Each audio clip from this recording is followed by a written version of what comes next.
good evening to you. Welcome to the news. My name is Clifford Richards. And I'm Vilanjali Anand. These are the top stories making headlines for tonight.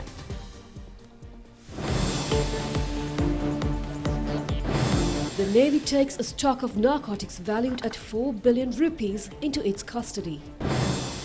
The president says he does not approve Palestinian people becoming victims in the Israel-Hamas conflict. The Israel forces strengthen aerial attacks on Gaza Strip. Threats on further falling of soil mounds. Expectations to increase Sri Lanka's digital economy to 15% by the year 2030.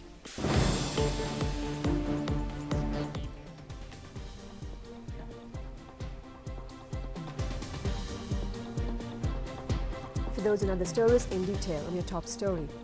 Sri Lanka Navy has taken into its custody a multi-day fishing craft with a stock of more than 212 kilograms of narcotics of the types of heroin and ice. Well, the value of the drugs apprehended in the raid carried out in the deep seas of the western coast of Galle is reported to be more than 4 billion rupees in value.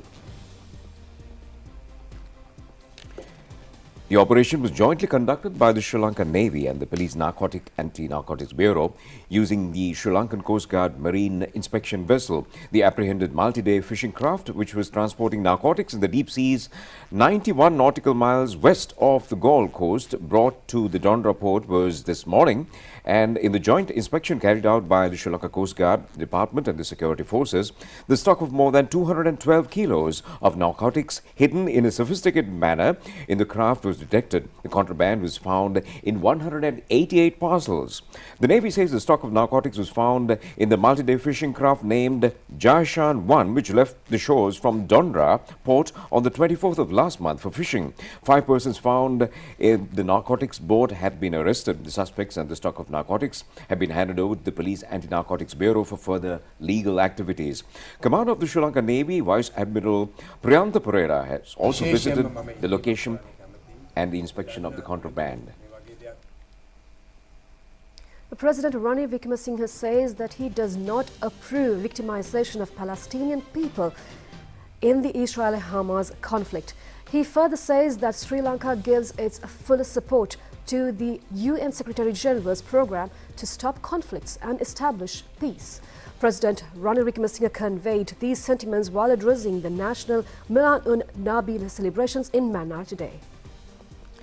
The event was jointly organized by the Ministry of Buddha Sasana, Religious and Cultural Affairs and the Department of Muslim Religious and Cultural Affairs. President Ranil Wickremesinghe, upon arriving at the event site, received a warm welcome from prominent Muslim cultural figures. The keynote address of the commemorative stamp and the souvenir cover were issued for the National Milan un Nabi Celebration 2023. The President was also presented with a special commemorative issue and the book History of Mannar District, issued on the occasion of the National Milan un Nabi celebration. President Ranil Wickremesinghe also awarded prizes and certificates to the students who won the design competitions held in conjunction with the Holy Prophet's birthday celebration. President Ranil Wickremesinghe said that education is another area that needs development not only in Mannar city but also in other parts of the district. Furthermore, he added that they have planned a substantial development program in this area. Arrangements are already being made to establish a sea transport service between India and Mannar, starting from Kankasanture and later in Thale Mannar. India and Sri Lanka are also planning to develop the electricity system together, which will benefit Mannar. The President also said that this is just the beginning of Mannar's development. This area has a high potential for a green economy and green energy, particularly with the available solar power from Putlam to Mannar through the Jaffna Peninsula to Mullaitivu. There is a great opportunity for this endeavour, and their aim is to make Punarine the centre of this development. Additionally, they aspire to make Mannar a tourism hub, and as the fishing industry develops, Mannar will experience a new economic boost. President Ranil Wickremesinghe further said that they gather in Mannar today to remember the Holy Prophet. The same doctrine preached by Nabi Nayak is what exists in Sri Lanka today. Therefore, they consider the celebration a national one. He also said that their policy is to treat all religions equally, and their aim is to provide equal rights to everyone. The Muslim community in Mannar faces certain challenges, and he would like to state that the government is actively working to address them. The Islamic doctrine of the Prophet has spread from Morocco to Indonesia, across Africa and Europe. When the Prophet preached this doctrine, people of different faiths coexisted in the region without issues. However, today there are more significant problems, especially the Palestinian issue, which was recently debated in Parliament. He added that they heard that 20 food trucks have been sent to Gaza, but they must question whether this is enough. The Palestinian people in the Gaza Strip are trapped due to the Israeli-Hamas conflict, and they cannot ignore their suffering. The president said that therefore they call for the necessary food to be provided to these people, not only from Israel but also from Egypt, along with access to clean water. While the Israel-Hamas conflict continues, it's essential to ensure that ordinary Palestinian people are not victimized in this struggle. Arab countries, including Egypt, are taking steps to address this issue, and other nations are showing their support. Sri Lanka too is committed to giving its full support to the activities of the Secretary-General of the United Nations Council in resolving this matter and bringing peace to the region. There is a genuine need for a Palestinian government, he added.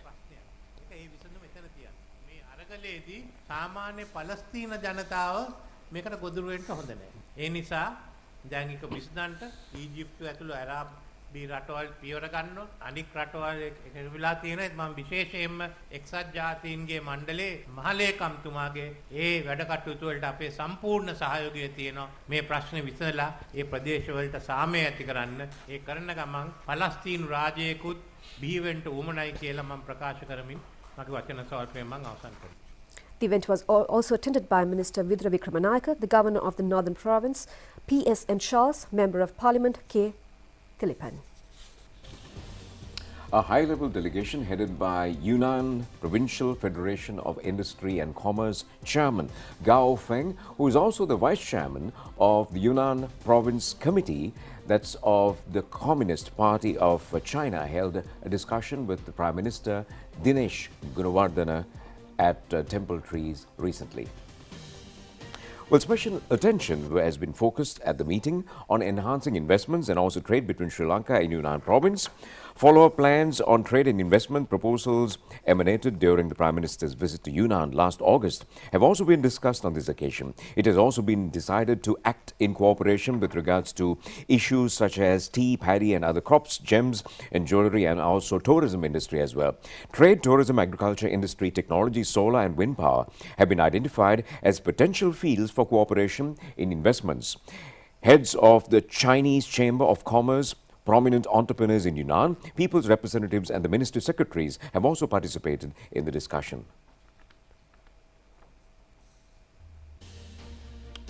Well, Israeli military has pledged to step up its bombardment of the besieged Gaza Strip in the next stage of the war, it says. The forces have vowed to continue the attack targets that could be considered a threat to its ground forces. Israel is widely expected to launch a major ground offensive into Gaza to demolish the Palestinian militant group Hamas. Palestinians allege that new warnings have been issued by Israel's military to move from North Gaza to the south, with the added warning indicating that they may be identified as sympathizers with a terrorist organization if they remain. Meanwhile, Israel's military launched an airstrike on an underground compound at the mosque in the occupied West Bank that allegedly contained a terror cell. The Palestinian Health Ministry said 3 people were killed in this airstrike. Global aid organizations warned that humanitarian relief that has trickled into the Gaza Strip is totally insufficient. The United Nations has called for unrestricted humanitarian access throughout Gaza and warned that health facilities could run out of fuel in the next day or so. In the meantime, reports have indicated that a second convoy of 17 trucks crossed into Gaza. Yesterday, the first 20 trucks convoy carrying food, water and medicine entered the besieged Palestinian enclave for the first time since the start of the war. According to U.S. authorities, more military assets will be deployed to the Middle East to bolster regional deterrence efforts amid escalating tensions by Iran and its proxy forces across the region. It is over 2 weeks since the Palestinian militant group Hamas launched its assault on Israel, killing 1,400 people and attacking 200 hostages. Over 4,300 people have been killed in Gaza and more than 13,500 injured since the Israel-Hamas war began, according to Palestinian authorities.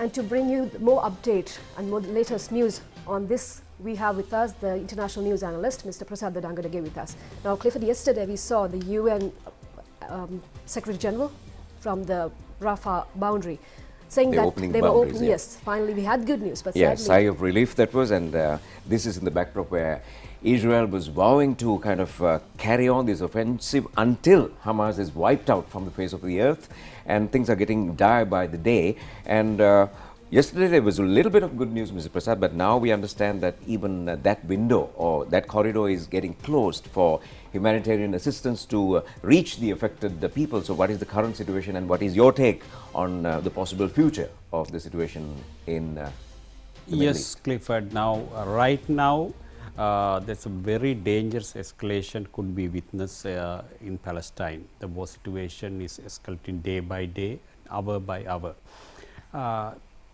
Actually, 2 weeks back, Hamas launched a brutal attack on Israel, killing 1,400 Israelis and taking more than 200 Israelis and foreigners as hostages. That situation changed the whole the geopolitical arena in this Middle East region, not in the Palestine or Israel, the whole Middle Eastern region. The region became very unstable, volatile, and region-wide war, threat of region-wide war is looming.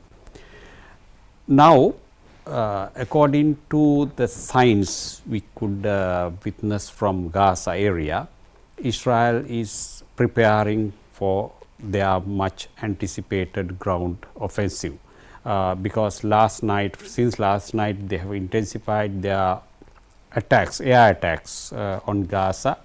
There were a number of attacks on Gaza city area, and one report mentioned that bodies of civilians are piling up in hospitals in the Gaza city and the vicinity areas.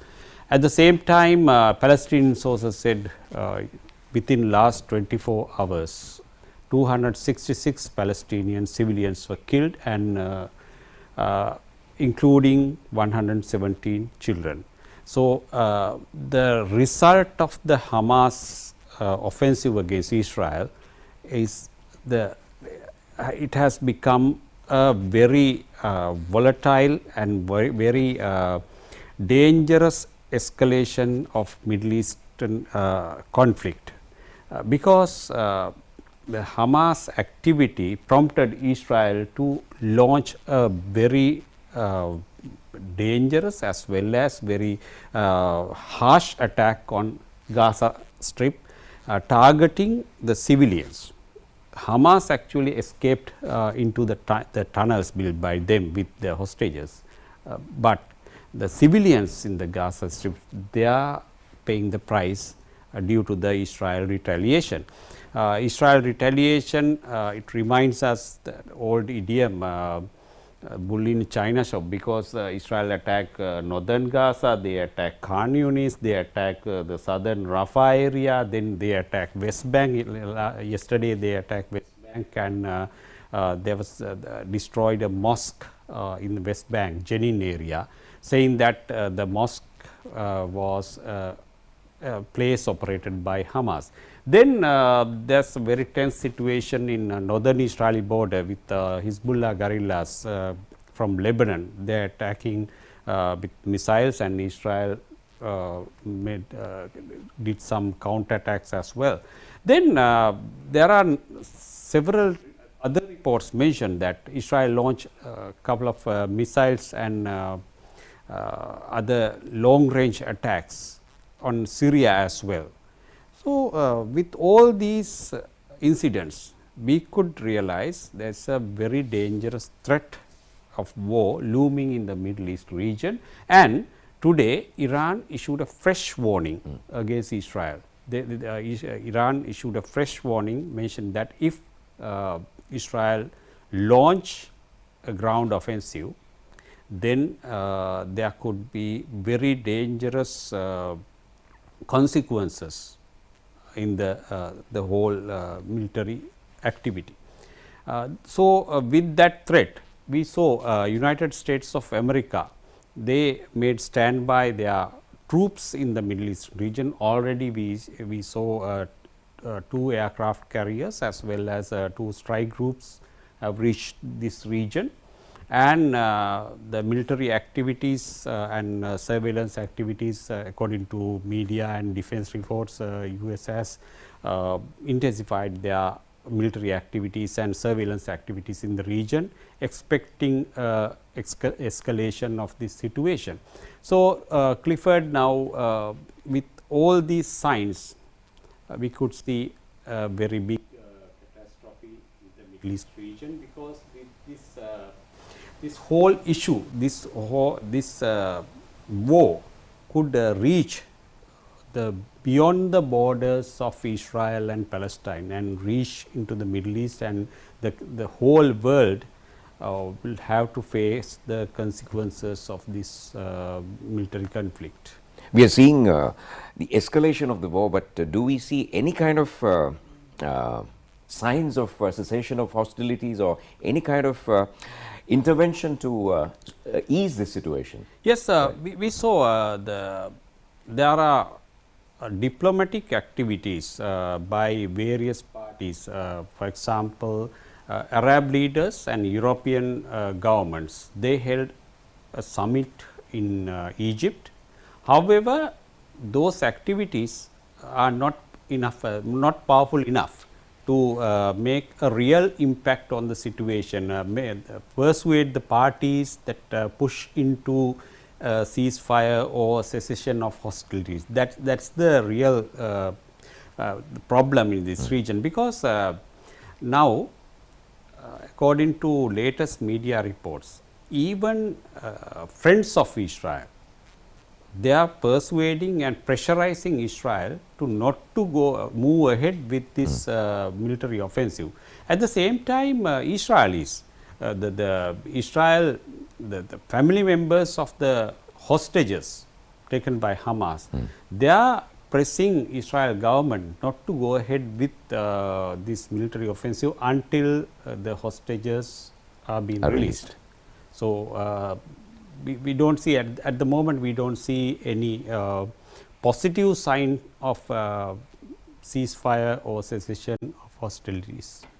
Thank you very much, and all we can do from our part of the world is hope and pray that things will ease out, and we say a very big thank you to Mr. Prasad Durangarage, the international news analyst. Thank you, sir. Thank you very much for joining us. And we continue with more news from home. All right, so we are moving on to home and, well, adverse weather conditions at home. Talking about that, heavy rainy weather conditions continue to prevail in the island. Minor floods are still being witnessed in some parts of the country. However, the Department of Meteorology predicts that temporary decline in rainfall from tomorrow. Rainwater flowing inlands with intense slopes between Haputale Beragala was reported to have contributed to falling of soil mountains and rocks in many locations. The main road was compelled to be kept closed for about 3 hours yesterday due to strong water currents reaching the road. Employees of the electricity board have got together with the police stations of Haputale and Haldumulla and the army to temporarily keep open one lane of the road for vehicle transport.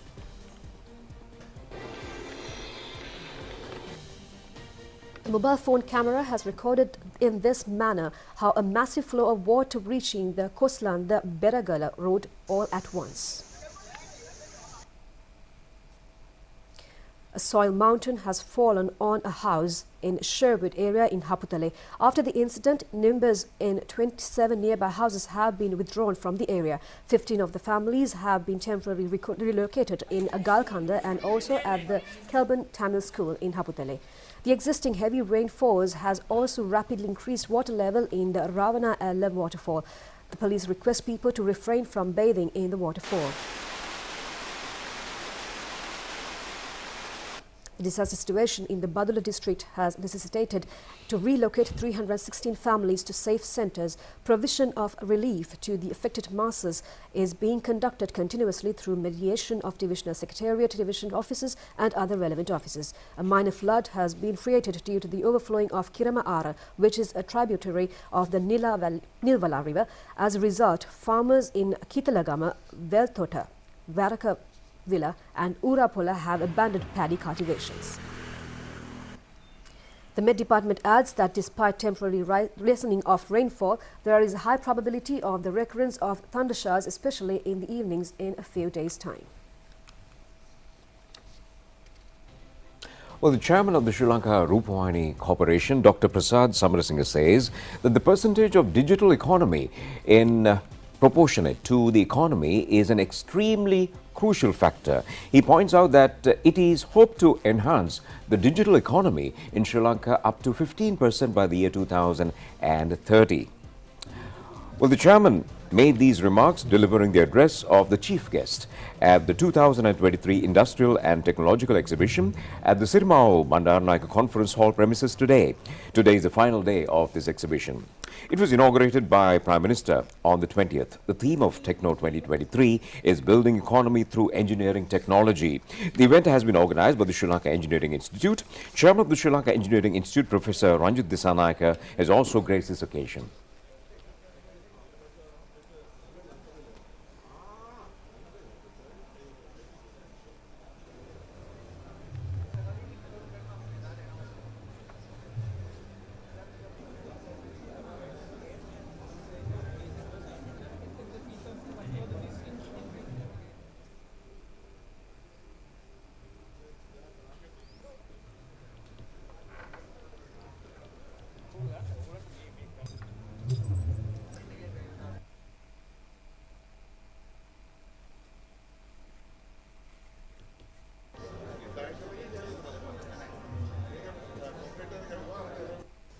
The idea given by President Ranil Wickremesinghe to create a 1 month for technology that we call as a Digicom 2030.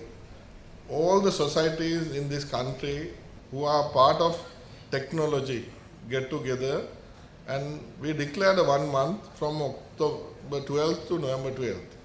This is also part of that. So unfortunate, world average of digital economy, percentage of GDP is 15%. In Sri Lanka, we are yet to get the latest figures. We have only 2021 figures. The figure is 3.47 billion US dollars is our digital economy. Percentage to GDP is 4.37. When world average is 15%, we are 4.37% of the GDP. Where are we going? And why is the economy versus digital economy is important? Whatever we do through digital is transparency will increase, corruption will reduce, and people will motivated more and more, and we can drive this country improving more and more digital economy. Then 2030, what are we going to achieve? Our target today as a whole, not only ISL and all our other technology societies together, we really want to drive 2030, 15% of GDP. We can regain our economy by doing those things. The regaining, crossing our problem is very, very close if we work together. Let's work together, take this country forward. And we have more news from home in brief. A 43-year-old woman engaged in drug racketeering in Markola South area was arrested by the police special task force. More than 1 kilo of narcotics and cash amounting to 200,000 rupees were found in her possession. A mother, father and a 4-month-old infant travelling in a motorcycle were subjected to a shooting attack near the Galvela school in Ahongala, Uragaha Road last night. The injured have been admitted to the Balapitia Base Hospital. Our correspondent says severely wounded infant and the father have been transferred to the Karapitia Teaching Hospital. A suspect who was alleged to have robbed copper and aluminium cables installed underground in the Kadawatha-Kerawalapitiya highway has been taken into custody. The police says the suspect had in his possession 60 kilos of copper and aluminium cables at the time of arrest. It also says that the suspect was a person who was discharged after rehabilitation only 4 days ago. A group of Sri Lankan consultant physicians who have presented themselves under the name Serendeep Synapse at the World Neurological Specialist Conference has won the first place in the Tournament of Minds International Quiz Program. The World Neurological Specialist Physicians Conference was conducted in Montreal City, Canada from the 15th to the 19th. A herd of wild elephants has stormed the Damwalk Mankada Pamurana in Polonnaruwa in search of food. A project to safeguard child rights was conducted at the city centre premises in Colombo today. The aim of the project is to provide an understanding to the children of their rights and to enlighten authorities on the problems of children, their safety and basic needs. The event was organised by the Child Action Lanka organisation. The passing out parade of number 54 Special Force Basic Training Program was held at the Special Force School in Madhuoya recently. 7 officers and 113 officers of other rank have dispersed after completion of a successful training.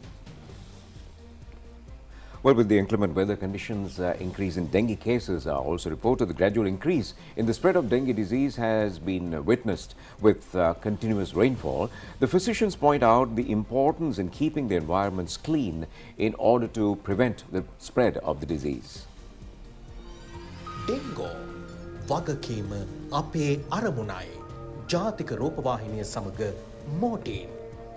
Dengue නැති හැටක්.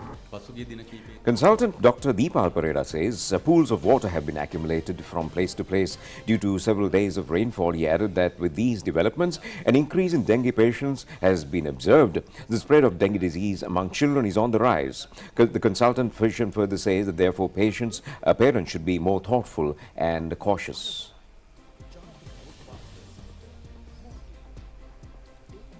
Veteran beautician Prem Sri Hevavasam passed away this morning after a brief illness. Prem Sri Hevavasam had played a pioneering role in the propagation of the art of beauty culture in the country. He has received many local and international awards in the field. Hevavasam had extended his contributions to many programs in the national television, notably Nugasavana and Rukirula. He had taken the initiatives to extend knowledge on beauty culture to many newcomers in the field. He was 64 years old at the time of his demise. The remains are scheduled to be brought to his residence in Puakwata, Migoda. The funeral is to take place at the Migoda Public Cemetery on the 24th.